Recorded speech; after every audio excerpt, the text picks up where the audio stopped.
idol madla, nakakahanga, may mga hawak, gandang linyada. Ika'y inspirasyon kung bakit hanggang ngayon ako'y palaging kumakarera.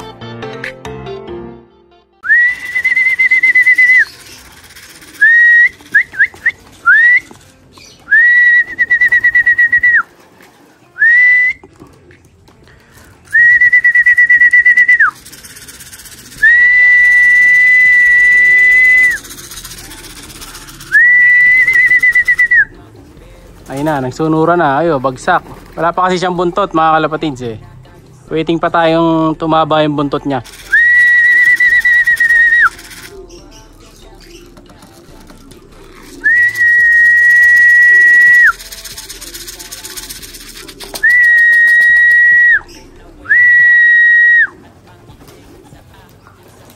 Naalangan nata sa akin, mga kalapatids.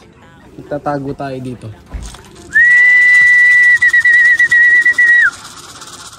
Take 3.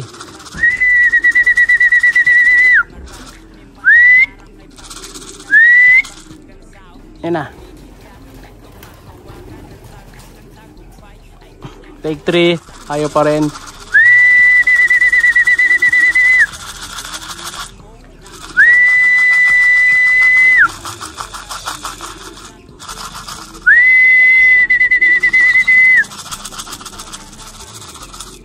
Ayun na, bababa na si Kuku.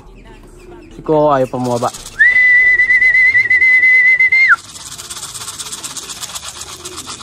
Ayun na.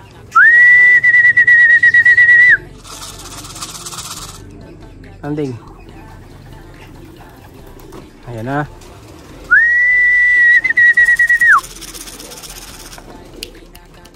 Ayan, bababa ka din naman eh. Lagyan na natin sa loob to.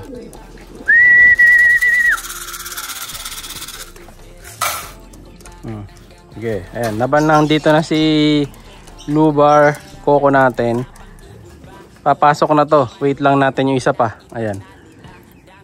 Diba? Mabilis na lang mapasukin yung mga to basta ano sila eh. Motivated. Ayan, kita nyo si Coco. Ay si Coco, gutom na gutom. Si Coco nandun pa. Ayaw sumunod. Pero ayan, papasok na to. Ayan. Minsan ang bilis ng mga to eh. Nilisan ko lang ng tubig to minsan. Pagbalik ko, pagkuha ko ng pang refill na tubig, nasa loob na silang dalawa. Pero medyo mailap kasi yung babae natin. Itong lalaki, medyo maamo siya. Kaya mas madali siyang i-motivate. Tapos ano pa siya, territorial, medyo siga-siga. Ayan, tayo natin. Sige, pasok na. Papasok na siguro sabay ito. Ayun na, nakikita na nila yung patoka. Alam na nila pag naglagay ako ng patoka dito, may patoka na rin sa loob yan. Tingnan natin kung papasok. Katabi lang natin sila halos, mga kalapatids. Pasok na. Ang kasunod yan, nasa loob na yung kasunod na patoka. Wala na. Doon kayo sa loob. Pasok na, pasok na, pasok.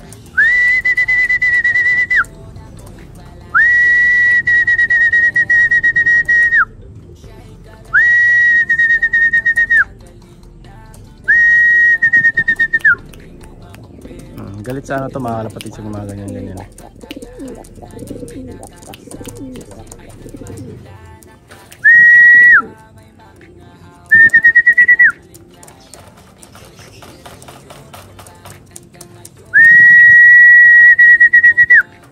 Pasok na boys.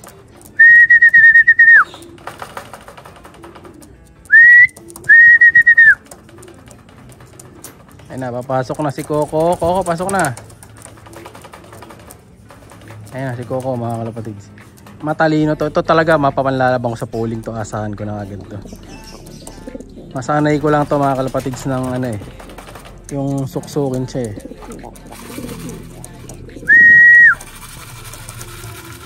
So may pagkain nga sila naghihintay sa loob. Ayan, papasok na.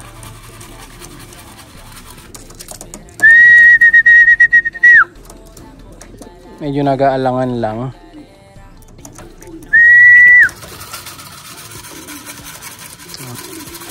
Sumunod tuloy yung isa.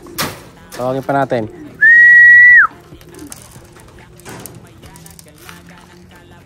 Pero kung ito,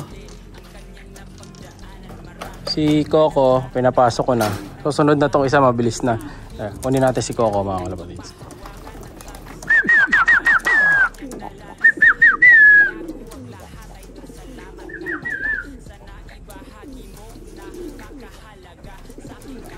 Coco, papasukin natin. Yan. Pasok na si Coco, mga kalapatids. Si Coco na lang. Pasok, pasok. Boy, pasok. Sige. Siya na lang hindi pumapasok, mga kalapatids. Yung barako natin. Nanginginay na sa loob. Ito talaga makakulit siya. Pero masaya ako dahil hanggang ngayon nandito pa sila sa atin. Hindi pa sila nawawala. Sana magtuloy-tuloy habang sila bata. Oh, boy, pasok na. May kinuha na ako stick dito, mga kalapatids. Ito. Sasanahin ko na sa stick yan eh.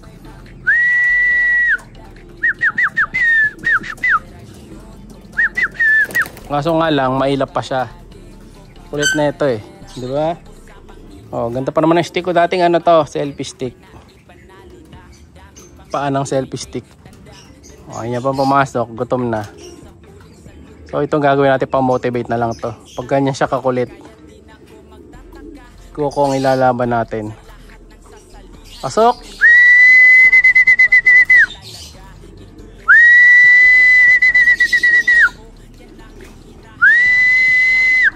Maganda lang dyan, mga kalapatids, dahil ayaw niya pang pumasok, mauubos na yung patoka niya. So ganyan ang training natin. So kung gusto nyo na kalapatin nyo, pasok agad. Pag yung mahuli, katulad nito, wala, di na sila kakain. Bukas na kakain to. Ayan. Kakainin na lang nila sa loob yung tira-tira. No? Pero tubig, syempre bigyan nyo ng tubig. Yung patoka lang. So, alam na niya agad, doon agad pupunta. Tatakas ka agad siya.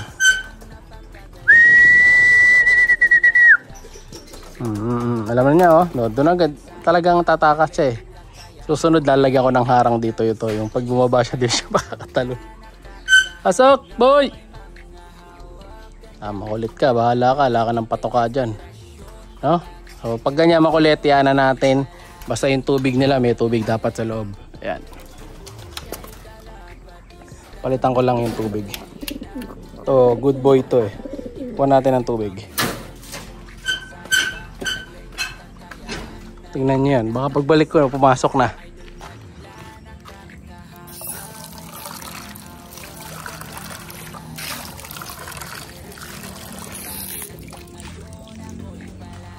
Ayaw pa rin yan pumasok, mga kalapatids.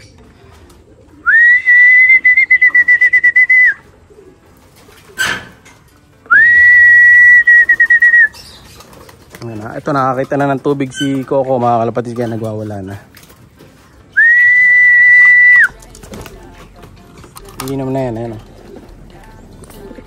Inom na, boy.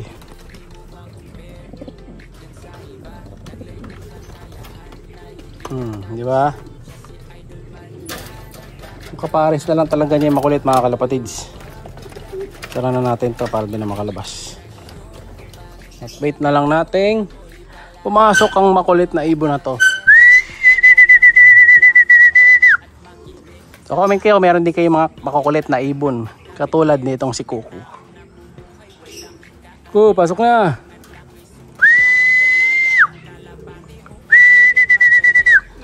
Kaya tinatsaga ko tong isa na to, mga kalapatids. Lagi ko siyang hinahawakan para medyo umamo-amo. Pero ganyan pa rin, makulit pa rin talaga.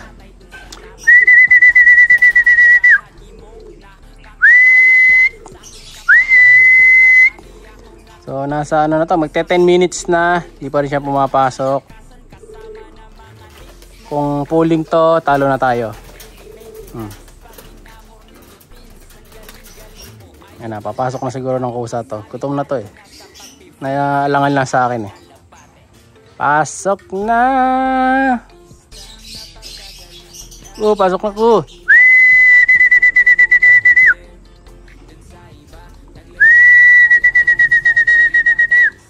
Hindi kasi kung makalakad dito, mga kalapatids, maputik kasi limited yung lakad natin, tayo makaside dyan.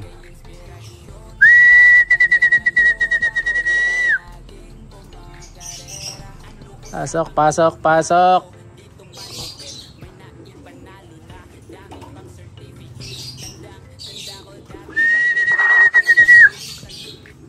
Ba, ang kulit niya mga kalapatids.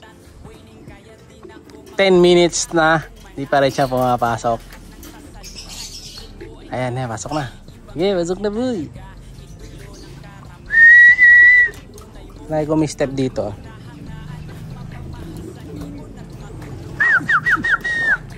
O, di ba? Aakit ka na naman dyan.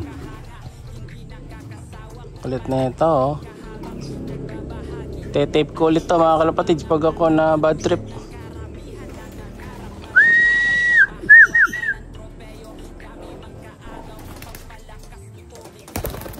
Makulit talaga siya. Ang ilap.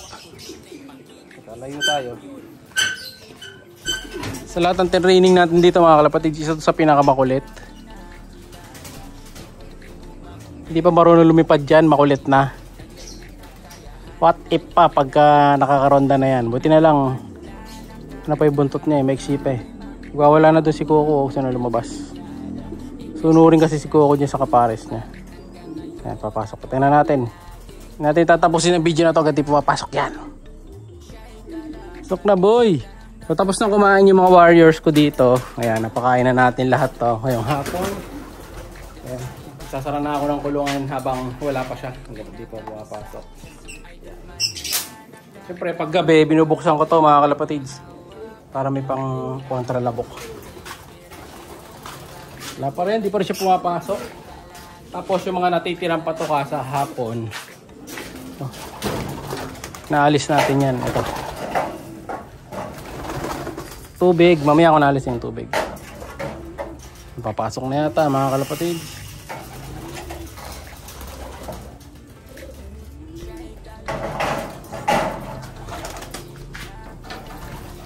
Ito, natirang patoka, ayan o. Mga hindi nila kinakain. Ibigay ko bukas to sa manok.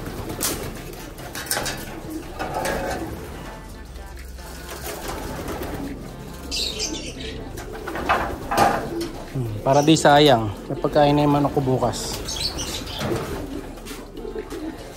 Iyon ko na dyan. Siyempre, tatakpan natin yan. Ayan. At hindi pa rin pumapasok si Coco. Ayaw niya pa rin pumasok. Sasara na ako ng kulungan. Hindi pa rin siya pumapasok. Wonderful bird.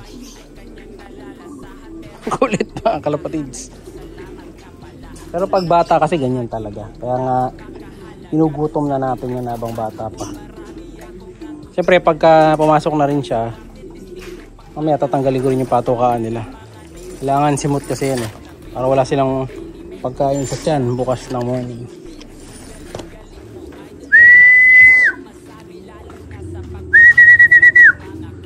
Palit talaga niya mga kalapatids oh. Siguro gutom to. Pumasok. Sarap ko muna yung gilid mga kalapatids. Paligyan natin yan. Pagbalik natin, tapos na. Yan. Basta pag gabi mga kalapatids, matik na yan. Bakit pakiplat to? Para di sila maano sa hangin. Yan. Para di sila lamigin. Diba? Haba na ng video natin. Okay na, sarado na yung buong loft. Ang pinatutuyo ko, tatabi ko na to. At ayun na nga, pumasok na rin mga kalapatids sa wakas. Diba? Pagbalik natin walang cut-cut, dire-diretso pumasok din siya. Ayan, nagutom din. Ayan na natin yan, balikan na lang natin siya mamaya pag sinara ko na yung kulungan. So yun na para sa araw na to. Like, share, subscribe.